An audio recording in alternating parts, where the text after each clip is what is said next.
Welcome to the Copreneur Path Podcast.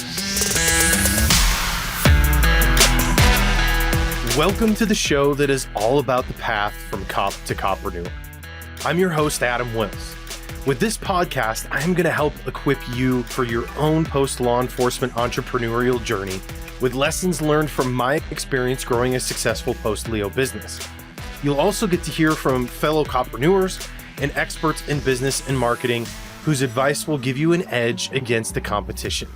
You are in the right place, so let's get after it.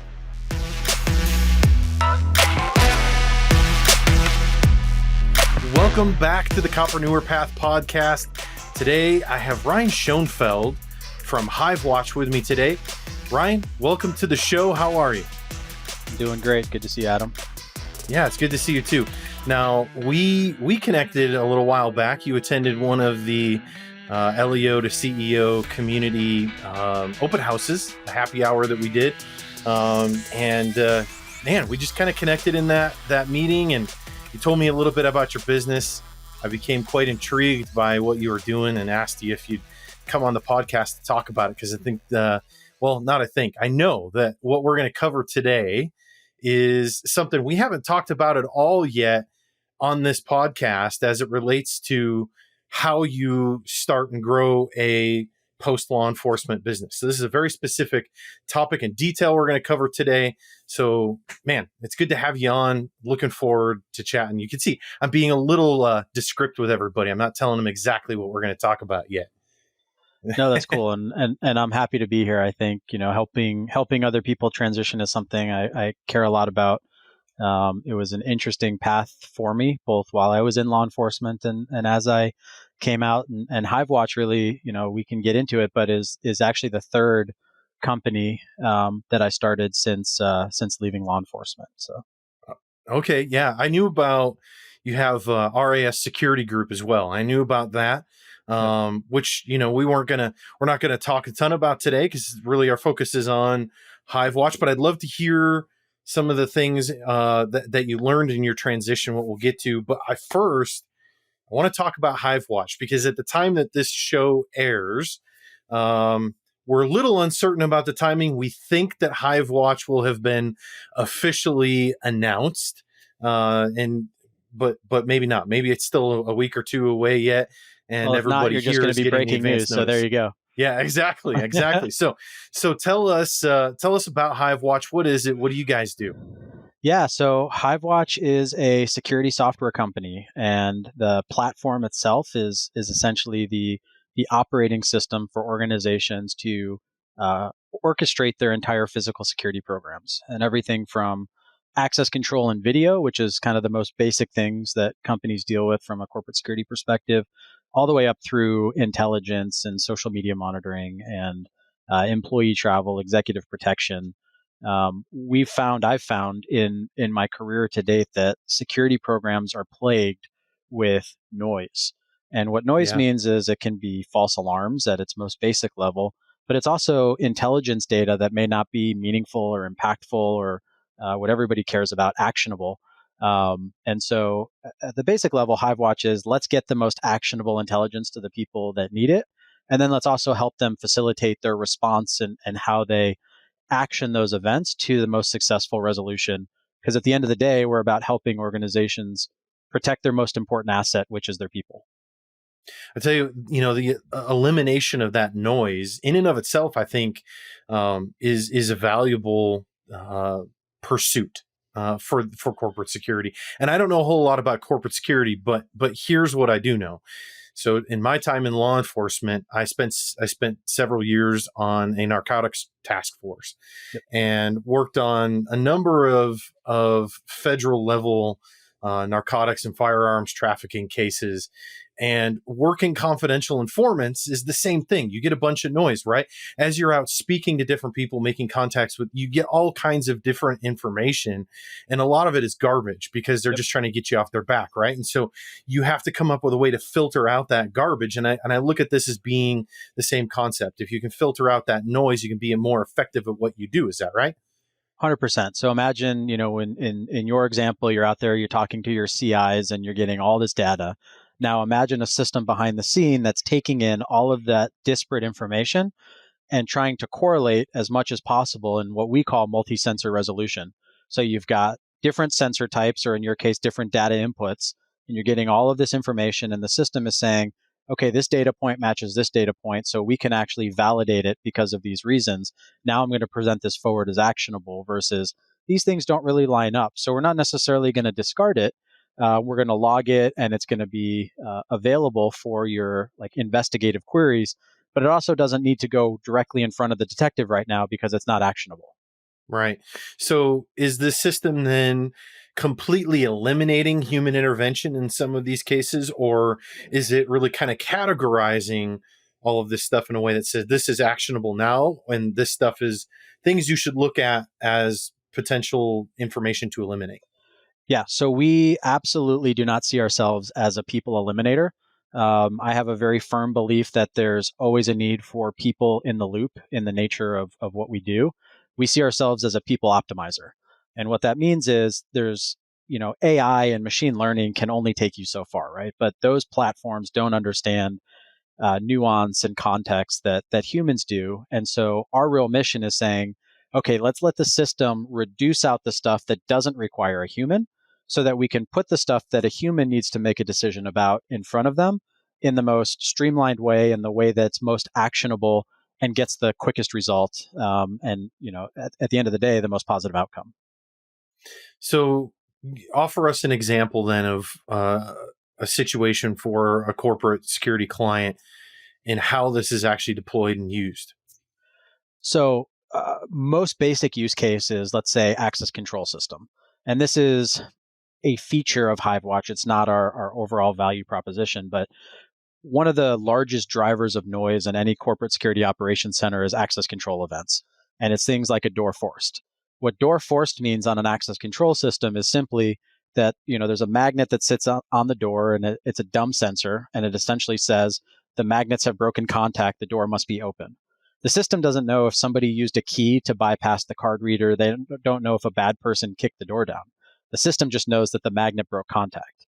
In a corporate control center environment, you can get hundreds and thousands of these alarms per month because, again, you're dealing with dumb analog sensors, and wind in the hallway can make a door jiggle a little bit to trigger a false alarm. You can have a short in cabling or just a system problem that's generating these constant false alarms. Through the use of multi-sensor resolution, you can actually say, okay, well, let's look at multiple data points. I have a camera looking at that door. Did the camera actually detect a person come through the doorway? If nobody came through the door, it's not necessarily as high value of an event as if somebody did come through. And so it's starting to prioritize and make decisions like that. Okay. And would I be correct to assume there's an opportunity here then for you in the correction space as well? Or is that kind of something completely different? I think we're pretty vertical agnostic. Government right now is not our focus. Right now, it's more corporate, higher ed is interesting, healthcare. But I think it's certainly applicable. Corrections has a lot of the same problems that they do from a system inefficiency perspective. Then you got to jump through all the proposal hoops and all the government funding issues. So private sector is a lot more fun. Yeah, absolutely. I totally understand that concept. And so you mentioned the social media piece too, and I'm a little curious about that. I assume the social media monitoring you're doing is for two purposes, and that would be, again, this is just my assumption. One is maybe monitoring potential, I don't know, what's the word for it, but conversations on social media or posts that may relate to the infrastructure you're protecting and any threat that may be imminent against it. And two, maybe monitoring employees for any sort of disgruntled sort of post that might indicate an issue with espionage, if you will. Yeah. So in the corporate world, we like to be very clear in our messaging around social media monitoring, right? It's not about spying on your employees. It's not about, working against their First Amendment rights or anything like that.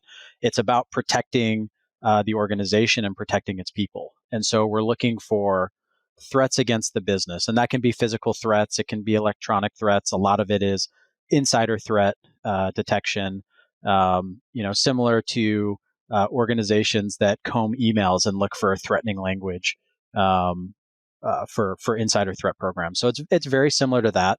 It also ties to companies' executive protection programs. What are people saying about the executives? Or in the case of a public corporation, there's a board of directors meeting, and maybe they made a decision that's not popular. It's good for them to have an understanding not only of like how people are feeling about what's happening in that corporation, but once somebody makes a threat, now the team's responsible for actually actioning that threat, both in terms of working with law enforcement, but also in terms of protecting their asset, their person. Got it. One last question here real quick, and then I want to kind of move on to the meat and potatoes here of this episode. What is it that makes you different, I guess, than some of your competitors? Because I know there's other competitors, there's other companies in this same space. So what is it that makes you guys different at HiveWatch? I think from a competitive landscape perspective, our biggest competition is not an individual product. It's a legacy product category called a PSIM. And for 15 plus years, it's the way the security industry has tried to address bringing information from disparate platforms that historically don't talk to each other. HiveWatch certainly accomplishes that piece of the puzzle, but it does it in a way that's much more user-friendly and effective. And then there's other products that do, just noise reduction, and they do tailgate detection on access control systems. For us, and the value proposition to our customers is we are a program level orchestration software. We are not focused on one particular use case. We help organizations build and scale their overall security program and actually run that program. And that's really our core differentiator. Okay. Awesome. Well, like I said, meat and potatoes here. So the reason I really wanted you to come on the podcast was because you started HiveWatch, and HiveWatch now has grown out of these other businesses like you talked about, right? Or has grown independently on its own to a point where you are now venture backed. And that is a topic we haven't talked about on the show yet is, we talk about the transition out of law enforcement into growing your own business. But most of the time, most copreneurs are starting off their own business with their own funding. Venture backing is kind of this mysterious, ominous idea that maybe scares people a little bit, maybe makes them a little bit nervous. And so I wanted you to come on to be able to speak to what made you go that route and what you've learned along the way, and advice that you can share with the rest of our audience on how they might be able to determine, is creating a venture-backed business right for them? If so, how do they do it? Or how do they evaluate when it might be the right time? So in order for us to really get into that, though, I think we need to first understand your transition out of law enforcement into the business world and what that looked like and how you got to this point of creating a venture-backed business. Yeah. It certainly wasn't a direct move from being a cop to being a tech CEO with venture backing. I'd say I had somewhat of a more traditional move from law enforcement. The thing that wasn't traditional maybe is while I was a police officer, I was also getting my master's at night in IT system design and development. Okay. And then started studying and getting into computer crimes investigations. Became an instructor for the Diplomatic Security Service, training some of our allied countries in computer crimes and investigations. That was kind of my first taste of the private sector, right? It was still law enforcement, but it was a consultant gig. And I got to see, hey, this private sector thing's not so bad. And actually, by the way, you can make pretty good money doing it. And it's pretty fun. And some opportunities came up to do that more full time, but I really wasn't ready to hang up my police hat yet, right? It was still a passion of mine. I wanted to be a cop since I was a little kid. When I finished college, I went right to the police academy, which, I'm not from a family of police. I'm the first one in my family. I have more like doctors and lawyers and things like that. And so I don't think it was very clear to them what I was doing. But I think I've always had a lot of support there, though. So finished my master's, started doing the consulting stuff, and then I was in the DC area. My wife, who's an LA native, said, let's move to LA. And it's really around the time that we were going to start a family as well. And so started weighing the number one, LA is insane in terms of crime and violence. And there was some safety considerations about, and mentally, yeah, in every way possible. Sorry. So it was like, do I want to be a cop in LA? And my wife's answer was no. My answer was not really, but I'm also not ready to fully hang it up yet. And I was able to find a good balance of both, right? I got a job with Securitas, which is one of the biggest guarding companies in the world. But I was also able to get on with a police department here as a reserve officer. And so I was able to still, be a weekend warrior or whatever, and get my police fix, but also have a corporate job. And I really hated my first job. I was absolutely miserable. But I will say I learned more in that job than probably any job I've ever had up until now, because as a branch manager at Securitas, I learned about human resources and managing employees, both union and non-union. I learned about managing profit and loss statement. And I actually remember my first call with the controller, and they were talking about the P&L. And I was trying to Google it. I had no clue what the hell a P&L was. Nice. So just huge learning experience. I didn't like the job, but it was immensely helpful. And then I went in-house to a Fortune 500, Fox Entertainment. First managed global investigations, and then I ran global security technology. Really loved working for Fox. It was a fantastic company. Learned an immense amount. I had a team reporting to me, global responsibility, got to travel. But it was one of those things in the back of my head where I just kind of knew that I wasn't going to get to the point in my career and where I wanted to be in terms of lifestyle and financial stability and things like that if I couldn't manage my own destiny. And so it's really, I had, my shit or get off the pot moment, and quit my job and started a consulting company. Started doing I'm glad security you mentioned consulting. that, though. Yeah. Because we've talked about that on this show a number of times, right? Because I run into guys and gals all the time that are like, yeah, I've just got 5 more years or 10 more years to go until I can get my retirement. And I tell them, you know what? If you have an idea and you know it's a good idea, go for it, right? Because There's never a good time.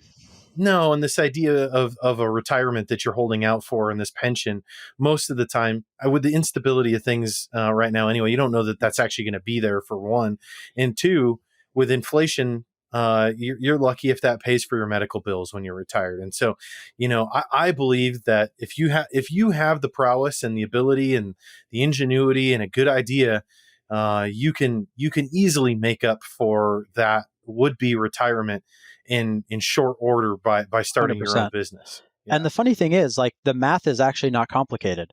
It took an hour to sit there and say, okay, even if I charged a pretty mediocre consulting rate, and I got my PI license, and I'm like, okay, what's the industry rate that people are charging for these things? I'm like, I actually have to work very little in terms of billable hours to make just the same amount I'm making in my corporate job. Mm-hmm. So if I actually work like a reasonable number of hours, I'm actually substantially increasing, even after taxes and everything, my take home pay. And so it just got to the point where I was like, own your destiny, and just go do it.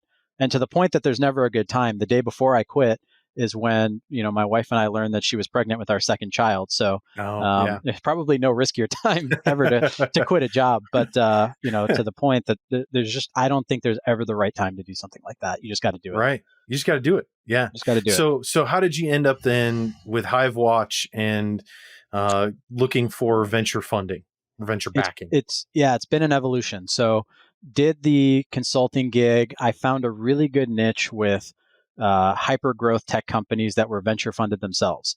And our clients were raising hundreds of millions of dollars, billions of dollars sometimes in venture funding, and scaling from a couple hundred people to thousands of people and becoming global organizations. And I had this realization working with these different companies that they all had the same problem with inefficiencies in their security program.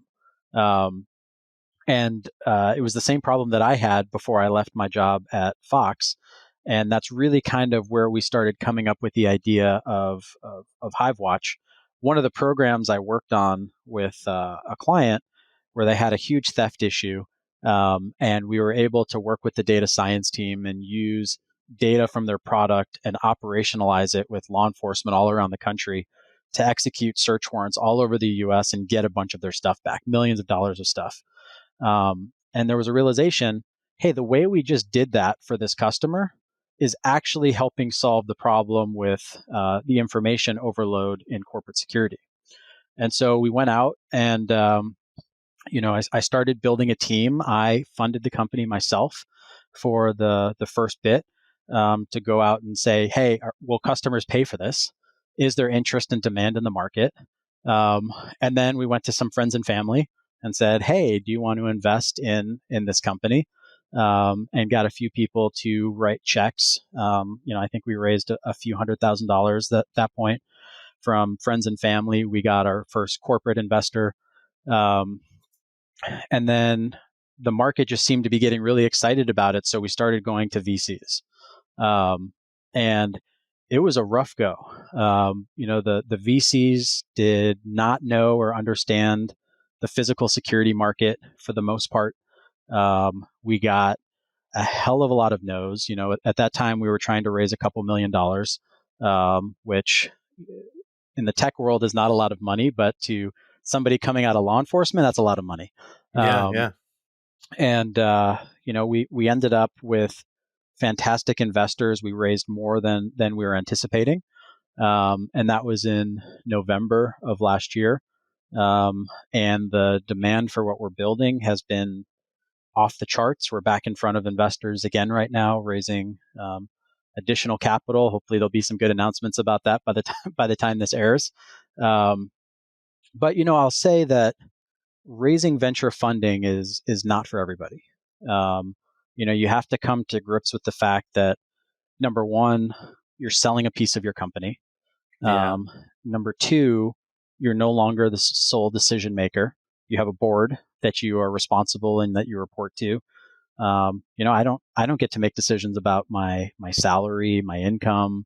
I have to get approved, and I have a great board, but like those things that are part of starting your own company and having total control of everything, if you're not willing and ready to give some of that up, then being venture backed is probably not for you. I think you hit the nail on the head there, because I think that's probably the big reason why this isn't common among copreneurs. Because I could say this for me, at least, being type A, as most of us are, we want to be in control. Correct. It's about control. We want to be in control of things, and it feels uncomfortable to let go of that control. I would think it'd be a little bit scary to give up a portion of my company without feeling like I'm in a position where I absolutely need to take this step in order to grow. If I knew that I had to take that step in order to take my business to the next level, then I think I could maybe relent. But as it stands right now, and my business is growing on its own, I'm like, I don't want to give up any part of my company. I don't want to owe anybody any money, whether it's an equity share or a loan. Either way, I'm hesitant, and I guess most probably are. Well, I think there's two other things. One, most companies are not venture investable, right? You have to have a company that has the prospects of crazy scale and unrealistic returns to your investors. That's what VCs are investing in. That's hard for service businesses and investigative and security businesses. Unless you have a software is element, where it's at. Yeah, 100%. So that was a challenge. But I will say one of the places where I think my law enforcement background probably served me the best and continues to serve me the best in this whole venture process is just experience with dealing with people, that sort of BS detector that you get in terms of people who are lying to you. Picking an investor it's a really big deal. We joke that it's a bigger deal than picking a spouse, right? You can divorce a spouse. You can't really divorce an investor. And we are really fortunate. The people that we picked have been absolutely wonderful. We're fortunate that we got to pick, that, we didn't have to settle for anything. We also said no thank you to a lot of investors. It's not just about who can write a big check. There's a lot of Right. money out there on the market. There's a lot of people willing to write checks. I don't know that there's people better than law enforcement in terms of cutting through the BS and really figuring out, like, Yeah. who's telling the truth, who's actually going to be your best partner. Everybody's there for you in the good times, but who's going to be there for you when things get rough? Who's going to help you in the areas that you're not an expert? And I'd say that was the biggest challenge, but also the place where my law enforcement experience probably was a leg up. Nice. That's incredible to point out, because I've said it a number of times here too, is that I think cops don't give themselves enough credit for the skills that they have and have earned in their law enforcement career and how they translate to business. I think most of us get stuck in this box of, well, I can only do, this thing that's directly related to what I did in law enforcement. And there really is just so much more to that. 100%. The skills are directly transferable. I think, the military people have the same challenge, that they have incredible skills coming out of the military. The private sector has not done a good job of figuring out, what that skill translates to, but I promise it does translate. And what, our veterans and our law enforcement and stuff need help with is actually helping translate that for the employers. Because it's not that they're not qualified. It's just that there's a mismatch of language. So I'm curious, first of all, how do you know, like, how do you identify as a business owner, in your perspective, when is it the right time? When is it the right time to consider looking at investors? And how do you find those investors? Do you hire somebody to help you look for those investors? Or is there some sort of dating platform for investors and business owners? Maybe that's your big idea here, Adam. Hey, I just copyrighted that, everybody. Nobody can do that now. You might want to lock that one down. Yeah. Tinder for investors. That's a good one. Yeah, Tinder. That's what I was trying to come up with, and I couldn't come up with the name. Yep. Tinder for investors and business owners. I'll say that I've done it, but I'm certainly not an expert at it. I don't know. I think the right time to find an investor is when your business is at this inflection point of the market has recognized that what it is that you have is something that a lot more people want and need. And your ability to get it to them, deliver it to that many people as quickly as they want it is out of your control. And the reason it's out of your control is financial. Right? You need to grow your team. You need to increase infrastructure. To me, that's what we did, and that's where we're at. And when we took our investors, I will say to be wary of. There are a lot of companies that will try to sell you services and charge you to put you in front of investors. And it's not to say that they're all bad. But we didn't use any of those. I think that the best way to get in front of people is to reach out to trusted folks and just ask for an introduction. Investors respond the best when you're being introduced. It's a warm introduction. And it shouldn't cost you money to get in front of investors. People who charge to pitch or who charge for those things, I don't want to say it's unethical, but I certainly don't think it's necessary. Biggest lesson learned during this process for you, what would that be? Goes back to law enforcement experience. You develop a great spidey sense and a great understanding of a great gut, right? And every time that I haven't listened to my gut, whether it's about a talent hire or a big decision, it's always been a regret. So trust your instincts. That's good advice. Excellent advice. I can tell you the number of times where, even if it's just been something like buying a car or, a house or, whatever, where I've had this gut feeling about either the salesperson or the realtor or the vehicle or the house itself, and I didn't trust it, and I've regretted some of those decisions, and so I think you're right. And once you make the decision, though, and once you make the decision, you've made it, right? Keep running, don't look back, because there's always regret, there's always hindsight, but like the decision's made, so just go with it and figure out how to make it work. Yep. Move forward either way. And, I actually got a message from one of the members of our LEO to CEO community today, because he had listened to my prior podcast here just a few episodes ago with Scott Savage. And he said, you know what? This was an awesome podcast. I'm so glad that you guys pointed out these things. And they were the top 3 mistakes to avoid making in starting or growing your business. And he said, I wish this had come out several months ago, though, because I've already made some of those mistakes.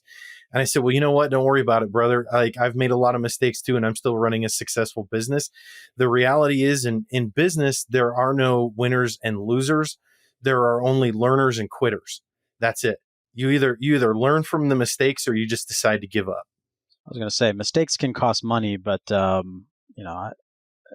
think I've learned more from those than anything else. So, anybody that's trying to grow a business and not make any mistakes, I think is probably a little foolish.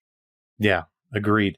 Well, I assume, Ryan, I'm going out on a limb here and putting words in your mouth, but I imagine you are open and willing to talk with any other fellow copreneurs that might be interested in picking your brain a bit about venture backing in that process and your other lessons learned. So why don't you let everybody know, where do they get a hold of you at? How do they find you? Yeah, so absolutely happy to help however I can, both for LEO, but also veterans. And LinkedIn is probably the best way to catch me. And I'm just Ryan Schonfeld, Schonfeld. Awesome. Well, we will put links in the podcast episode page for this episode. You'll have links to his social media profiles and HiveWatch's website, and you'll be able to contact him there. But Ryan, thanks for being on the show, man. This is awesome. Very unique topic for us to talk about today. Yeah, pleasure. Thanks for having me.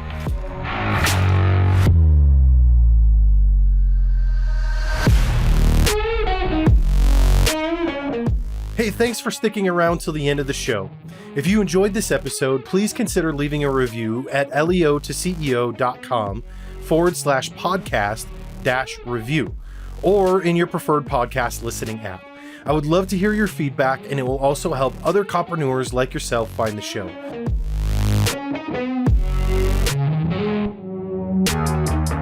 Be sure to check out the show notes for this episode. Just go to leotoceo.com, click on podcast, and search this episode number, and you'll find all the links, descriptions, and resources we talked about. And if you haven't already, make sure you subscribe so you'll be notified when the next episode is live. Thanks again for tuning in, and I'll catch you guys on the next episode.